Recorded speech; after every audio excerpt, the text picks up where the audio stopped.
నమస్కారం. ఘంటారావానికి స్వాగతం. ముందుగా ప్రధాన అంశాలు. వైసీపీ హయాం నాటి టీడీఆర్ బాండ్ల దోపిడీపై విచారణ కమిటీ. సెప్టెంబర్ చివరి నాటికి లెక్క తేలుస్తామన్న మంత్రి నారాయణ.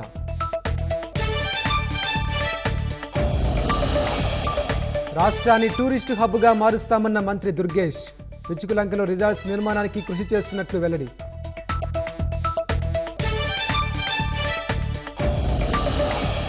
అనకాపల్లి జిల్లా కలవలపల్లిలో గ్రామస్తుల ఆందోళన.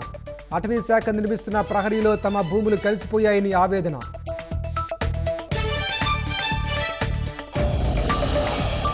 జమ్మూ కశ్మీర్ ఎన్నికల వేళ ఎన్సీపీ కాంగ్రెస్ మధ్య సీట్ల విభేదాలు. సయోధ్య కుదిర్చేందుకు రంగంలోకి హస్తం పార్టీ పెద్దలు.